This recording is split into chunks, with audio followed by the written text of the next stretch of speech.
Welcome to Next Play. All right, guys, welcome back to Next Play. We got Maddie Westbeld, Notre Dame legend, and now current WNBA player for the Chicago Sky. Maddie, thanks for coming on. Thank you for having me. So happy to have you here. We took a break and have been off the podcast for 6 weeks, so we really were excited to have a badass female kick us back off here for the spring. I'm going to go over your accomplishments. You have too many, so it would take up the entire podcast, so I'm just going to highlight your top ones. 5-star recruit and McDonald's All-American, the ACC Rookie of the Year in 2021, first team All-ACC 2021 and multiple-time All-ACC selection, 1,700 career points and 900 rebounds at the University of Notre Dame, one of the top players to come out of Notre Dame. Congrats on that. Helped lead Notre Dame to an ACC tournament championship in 24, and you were just drafted 16th overall in the WNBA to our very own Chicago Sky. So happy to have you on the show to talk about the mental side of the game. So I guess tell us a little bit about your story and the jump from, college to the WNBA. How has it been? Yeah, I mean, I'm so grateful and was so excited when I heard that you guys just kind of talk about the mental side of the game, because that's something that I've embraced in every facet. I actually would say I started the kind of working on the mental side of the game. My junior year in college, I hired a mind coach, and I had been working with him for 3 years. And I think the main reason that I reached out to him, that I wanted to work with him, was just because I was tired of being my own way. Yeah. I reached a point in college where I was like kind of at a crossroads, like I know that this is something that I want to do, I know that this is something that I'm capable of, that I love to do it. But I felt like there was just a blockade on me. And, I knew that there could have been something tremendous on the other side of this blockade, and I wanted to see what it was. And so I started working with him, just kind of doing a lot of introspective work on myself. And, here we are. I fell in love with the game so heavily, and it's so much deeper for me than just the game, but more so the fact that the game is the highest medium for a playing field for my mind. Sure. And just, yeah, so it's been awesome. But my rookie year, it was honestly nothing short of exceptional. Like I couldn't ask for a better experience just going into the league. And I'm sure that, looking on the outside, it may not look like that, just given our record and anything else. But for me, I had unbelievable teammates and unbelievable coaches, and everyone around the Chicago Sky embraced every human. And it was just, it cultivated an environment to where I could really grow. And awesome. I'm just grateful.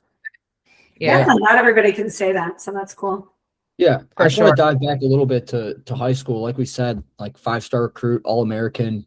Did you feel like a sense of pressure having like so much success early on, or was it like not really a thought process, when you're so young, where you're just like, I'm here to hoop and that's all? Or did you feel, the pressure?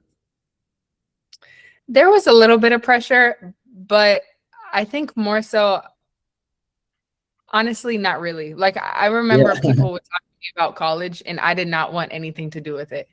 Like even it was getting close to my junior year, and people would be like, oh, you need to decide where you're going to college and whatnot. And I was like, no, I'm so focused on right now. Like college is going to come. But I was having so much fun playing and competing and playing AAU. And I think that really just came from my parents they didn't create a lot of pressure for me. And even having an older sister who had a very high bar, she set a really high bar. It wasn't so much competitive. It was more so motivating and inspiring to be close to that, and then also to create my own form of greatness. So absolutely. Yeah, just kind of allowing my curiosity to flow a little bit. What schools were you between? Obviously landed at Notre Dame, but like what were some schools in the mix? I took all 5 official visits. And my first one was UCLA. I went to Ohio State, Tennessee, Louisville, and Notre Dame to finish. And I was torn between all of them. I was a little bit stubborn when I started to get recruited, because obviously Catherine went to Notre Dame and I wanted to create my own legacy, like I was saying. So I was just really, really looking to exploring other schools. And then at the end of the day, it was just like, Notre Dame is home. All right. That makes sense. So the pressure showed up more in college for you when you started to have trouble around the mental side of the game, you were saying? And how did it show up, like, specifically, like negative self-talk, or like what was, I guess, the suffering in? Yeah, I mean, I would say when I first got to college, my freshman year, that was during COVID, and there wasn't a lot of, honestly, pressure at all. It felt like a warm-up into college, because we were playing games and it felt like we were almost on the playground because there weren't a lot of people there. Yeah. And so we just got to hoop, and I was having so much fun my freshman year. And I also knew that it was a growing year for us. Like the previous 2 years, they had dropped 5 seniors. All of them were drafted. And so I knew that I really, really had an opportunity to come in and to flip the program around. And that was my plan going in. And so that was my freshman year. And then sophomore year, I remember hitting that first blockade where it was like, oh my gosh, I think I hate the word depression. But I was definitely going through it in that time. And, just a lot of negative self-talk, a lot of just self-doubt, not knowing if I loved the game, not knowing, not liking what I looked in the mirror, so many things where I think as a woman, especially in this space and, growing in social media, I think more and more stories are coming out of women in college who are just going through that struggle of, figuring out how to love yourself properly and supporting yourself and, whatever that looks like. Your body changes in college, and there's so many things that happen. And I think going into an environment where you kind of have to learn how to give yourself your own flowers, that was the biggest takeaway that I had from college. And I think when I went through my sophomore year, that was like my lowest year self-esteem wise. And starting to work with my mind coach, just building those mental habits, building consistency, even when you don't see why, just starting to plant those seeds, and then eventually, momentum starts and you're just able to see what flourishes. So yeah, I would say definitely my sophomore year was my toughest. Absolutely. Do you do any like visualization, breath work, stuff like that? Or is that something that you've started to do now or don't do? Because I've been surprised. Like, we've had a bunch of athletes on the podcast and some NFL players, NBA players, and we've had a handful of people that you would assume maybe did, and then they don't. And so I'm always curious if that's something that you do, or is that something that's not part of your routine? Meditation is huge for me. I meditate every day. I pray every day as well. My faith is really important to me. But meditation, I think I notice when I don't. I'll say that. Yeah. I notice very easily when I don't, because I think the self-awareness leads to everything good within your life, within your sport, within your faith. If you're able to kind of cognitively be conscious of what's going on around you, then I think you have a lot more control than you realize when things start to maybe feel like they're out of your control. Yeah. And like you kind of have to manufacture chaos, within your practice and whatnot. And if you're mentally ready for that, then when things happen outside of your control, you're already one within yourself. So I think it's so important. It's so important.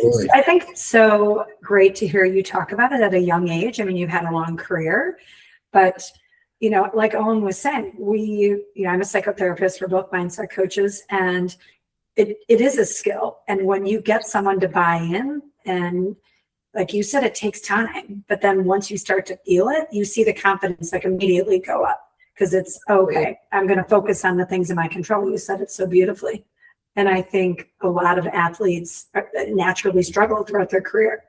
When it comes to injury, is that another space where you feel like the mental side needs a lot of attention?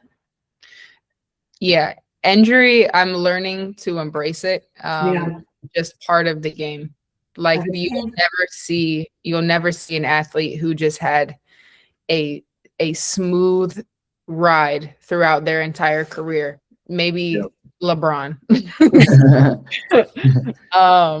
But as far as injury, like I've really learned to embrace it, because it's an opportunity for me. Like in this off season, I was able to completely reevaluate my entire process.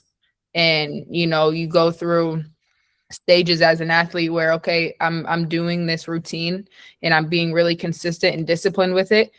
And I like it. I feel like it works for me.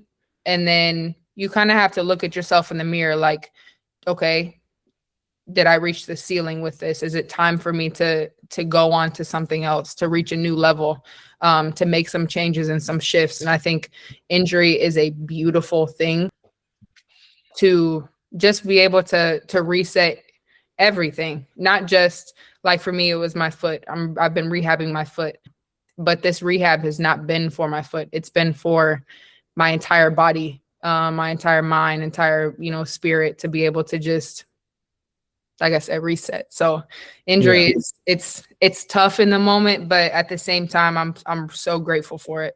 Yeah, it's a good way to be. It's a good perspective. All right, so we added this new segment where we just basically rapid fire like a question, one or the other, example, cats or dogs. And you just answer. It'll be quick. It's called No Huddle. So I have a list of 15 questions, and just whatever you feel, you answer. So perfect. All right, we'll start it off. My timer going. I'd love to see how long it goes. Okay, ready? I'll call it out, guys. Not good at It's easy. Don't worry. You got it. Play the game. You're a gamer. We know this. All right, ready? Go. All right, cats or dogs? Dogs. Coffee or energy drinks? Coffee. Club or bar? Neither? You can say neither. Neither. All right, beach or lake? Beach. Text or call? Call. Instagram or TikTok? Instagram. Stay in or go out? Stay in. Night owl or early bird? Early bird. Chick-fil-A or Chipotle? Chipotle. Rap or country? Rap. LeBron or Jordan? Jordan. Trash talk or stay quiet? Let my game talk. There we go. That was pretty good. Seconds, really good. Yeah. I'm very impressed. Okay, so I have a question. So I think it's a perception thing, but it feels like the media and social media has really grabbed on to the WNBA having more altercations and more fire, like fighting, right? Yeah. Okay. So is it happening, or is it just what social media? I mean, of course it's happening, but I mean, how much the percentage I'm curious about what your take is on. I think it's great for the game. Yeah. I think in the NBA and honestly any professional league, rivalry is what makes people watch it. And I think in the W, we've been able to, with social media and with everything, we've been able to really highlight that. And yeah, it goes on. Like there's definitely people talk their talk, and you know how that goes. But at the end of the day, it's really not personal. And I've been pleased with, especially experiencing my first year, how much it's a family. It truly is a family. And everybody has each other's backs. And there's absolutely rivalries once we get onto the court. Like we're some feisty people, but at the end of the day, it's like, we're just here to hoop. Absolutely. So between you and your sister, because I have 3 boys, and my Owen and my younger one, to this day, they're fighting Maddy on the golf course. It's like insane. Okay. Yeah. And the other day, Owen like sends a video of him and Ben like hooping. And that was an ugly display, and lots of misses were going on there. Yeah, a little rusty. I played Division III basketball for a semester, but I'm like, geez, I was like 0 for 20. No, it's like riding a bike though. It'll come back. For sure. I was just wondering with you and your sister, is there, well, first of all, who wins in pig? We don't play pig. Say that no one play. It's 1-on-1, 3 dribbles. Yeah, that's old school. That was my age showing up. Okay, guys. Okay. Well, sorry. That's usually that's like the family game. That's if people who don't play basketball, if we're playing, we're just. Hey, I have a state championship, Maddy. If we don't, well, that's if we don't want it to get too competitive. I got you. I'm teasing. Okay. I mean, honestly, we compete. Like when we train together, we'll compete and we'll do different competitive drills. But as far as like playing 1-on-1, we don't really get into it much. No, because usually when we're training together, it's one person or the other is off season, or somebody's about to go overseas, or whatever the case is, and so we don't really get a long time together in the gym where you think we would. Wish we could eventually. Hopefully, we're on the same timeline, but like right now, she's overseas and hungry, so hopefully this next off season we'll have some time to play 1-on-1. For sure. Do you have a mantra that you use at all? Like any sort of, short phrase that you grab onto? I have a lot. Do you? I know. So I get it. Yeah. It's something that when we work with teams, like we'll go around and we'll have like every athlete pick one, because I think it says a lot about a personality, the mantra you pick, So I was curious if you have one that is your go-to. Well, right now my reminders on my phone are okay. Tell us. Everything is everything. Oh. Greatness is not rushed if it is already here. That's the other one. These are new. We need to write these down. I was just grabbing my pen. I'm like, I love to write them down. And then I remembered we haven't recorded, so we don't have to write it down. Yeah, so words help you. The idea of like reframing thoughts and things like that. For sure. Yeah. I think that's probably the number one thing, is how an athlete talks to themselves. And you brought up such a good point earlier about women and collegiate athletes and then the WNBA when it comes to the body and the expectations and how the body, it has to work harder and in a different way. I don't think that's talked about enough in women's sports. And it's so relevant. So where do you think you've got that wisdom at such a young age, just having gone through it, or is there's someone you look up to that kind of helped you with that? Yeah, I mean, I would say my mom always is my biggest role model. At the same time, she always gave me grace for just kind of being a woman and going through this space, and she always brought out a sense of self-awareness for me. Like, even I don't know, she never really let me be on my phone. And if we were in the car, she would ask me questions about nature. Or if we were outside, she would ask me questions about, different things that just kind of brought different questions up in my mind. And so it gave me the confidence to have my own thoughts. And I think we don't really have, we don't really give ourselves permission to have our own thoughts a lot. And so when it came to college, I think just when I was able to kind of gain my own sovereignty back, I was able to, I started writing down a lot, journaling every day. That was my thing. Oh my gosh, it still is. But just learning how to talk to myself in a way that gives myself grace, but not slack. Another one. That's a good, there's a difference, I think. There's a large difference. Yeah, definitely. Yeah. We do mindset training for athletes that, are trying to, level up their mental game. And one of the things that we talk about are the senses. So like, I could have used this when I was playing, but like an example of, say, someone is 100% from the line in practice and gets to the game and struggles because of the crowd being loud or whatever the case may be. One of the things that we suggest that they, start to develop a skill is the senses. So it could be, all right, like while I'm at the line, I'm going to, feel how be cognitive of how the ball feels in my hand, or I'm going to listen to the crowd. And like, basically the point is to, use whatever senses that work best for you to bring you back to the moment. Because obviously the best success is when players are locked in or in the moment and in the present. It's kind of a long-winded answer to what you just asked, but that's what we're referring to when we ask if there are any senses that you use that work best for you. I kind of switched my mindset of training and practice, honestly, to more of a meditative state.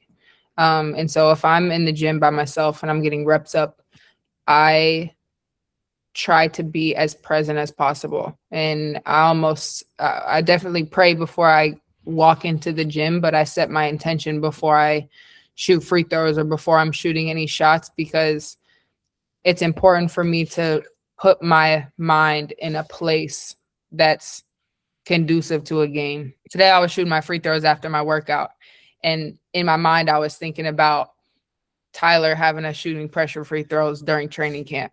Because I remember that's our closer every day after practice is pressure free throws. And so just being able to put your mind wherever you want at that time. And so like, it goes back to the self-awareness thing. Like if at any point, even if you're fatigued, just being able to allow your inner voice to be louder than your flesh at the moment, like how your body is feeling, allow your mind to be stronger than that. Yeah. I could have used that when I was playing. I remember I'd be working out with Jeff, and I did have a moment, like a turning point, where I was like, I feel like I'm just going through the motions of like, all right, like one dribble pull up or whatever the case was. And it's like, all right, maybe I should start like acting like how I would in a game and start to visualize. And I think that's a thing that a lot of young people need to develop the skill of, for sure. Yeah. It's hard. It is hard. It's a skill for sure. It's definitely a skill. Yep. Definitely something you got to practice. So you have a pregame meditation and prayer. Do you have any other superstitions? It's usually Owen's question, but I'm stealing it from him. Some people have really I eat half a ham sandwich and put my right sock on first. And no, I don't have any of those, but I do have things that I'm like, I got to get my mind right. I'll go to a coffee shop wherever I'm at. I go to a coffee shop and I'll sit, write in my journal, have my cappuccino, and just zen out for the game. Yeah, writing is like very important to definitely like pen to paper, like actually writing, Yes. It activates a different part of your brain. We say it all the time. Right? And it's hard to get people to do it. Yeah. It's 100%. Sacred. I don't know what it is about it. I've been trying to get my brother to do it for a while now. And it's hard to get into the routine of it. But like I said, once you start the momentum, it's like, oh, I need to go back to this. So the difference when you do versus when you don't. How much do you think, like when we're talking about elite athletes like you are, how much of it do you think you can contribute to like, all right, God-given talent and I'm in the skill, or how much would you say you can contribute to that versus the mindset and the mental part of the game? Because you get to a point where it's like, everybody's good. Like, everyone's got talent. I mean, I think to start out, you have your God-given talent. And 100%. I'm 6'4". I didn't work on this. I'm 5'8", Maddy, so thanks.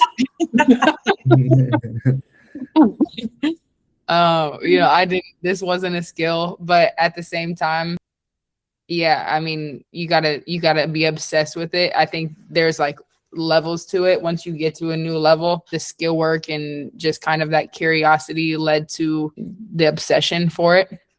But then, like you said, once you get to this level, when everybody is skilled, everyone can kind of do what they do. You have to have an edge. Yep. And that's the confidence that I have, is because I have the mental edge. Like, I know for a fact that you can't touch me when I step onto the court because of the work that I put in mentally to prepare myself for this moment. And so like a basketball game is a long time, and that the mental toughness, which people talk about mental toughness, I feel like it's just focus. It's just the ability to focus from the first rep to the last. Yep. And especially throughout the game, where's your focus at? But leading up to that point, it's like I was never good at focusing growing up until I started to practice focusing. And, that's through meditation and through where's my mind at when I'm practicing. So like when you get onto the court, I think that mental edge is something that's practiced and that's a skill. But I think that's the biggest edge that you can have as an athlete. Absolutely. I think I try to preach that to like some of the clients that I work with. Like, you got to separate yourself somehow. Any edge you can get, like, you got to take advantage of. Because like you said, you get to the point like, skill and someone that's super athletic that can, take you only so far. Yeah. So it's cool to hear you say that. It's bizarre that you just answered my second question. Yeah, I know. Yeah. A question that we ask every athlete is how do you define mental toughness? But you answered that in the previous question. I don't think anyone's answered it that way, actually. Because we put together a video that we bring in when we do larger presentations, and we've clipped all the athletes on the show. And it's just, what's cool about it is everyone has a different answer. And to us, it's, how do you metric it? And then how do you work on it? And I think you gave our listeners so much information around your process, and everyone has to create their own, but you made it very clear that it was something you had to work on and that you've dealt with adversity. And I think that's what they need to hear, is just like your physical game, you've worked on it. And that's why you said so confidently, I mean, you scared me in the best way when you said no one can touch me. I was like, I believe you, I was like, I'd be scared of you. I love that. And we talk about how do you mentally defeat your opponent. So we'll wrap up with that. I know we're towards the end here, but it's something new we've added, is like, how do you mentally defeat your opponent? So do you have a thought on that? I mean, I think it's a mental battle. Like, a game is just a mental battle. And I'm kind of a freak in this way, but I've noticed that if I notice that you are fatigued, it's over. Yeah. That's it right there. Perfect answer. I was shocked that you were going to have that as like, literally that's what we teach to our, like when we go into the classroom, like you got to pick up on signs, like you just said, like you see someone's head drop, you see they're tired, they're pissed, like that's where you go get them. Gas on. Yeah. Yes. That's awesome. I love that. God, great answers. Really great answers. I knew you'd be probably impressed. the best. Yeah. Really impressive. You just can tell you've done the work. And thank you. You're welcome. It'll be fun to watch you. So looking forward to the next season already. Or where's your head at, or like your trajectory of like what's happening now this summer for you? Yeah, I'm so excited. Opportunities arise, and I think in this year too, just holding out my rookie year, staying patient, staying resilient, and then having this off season to really do that introspective work and just reevaluate everything going into this next season. I am very, very confident and excited to get my team together and bring Chicago back to where it was.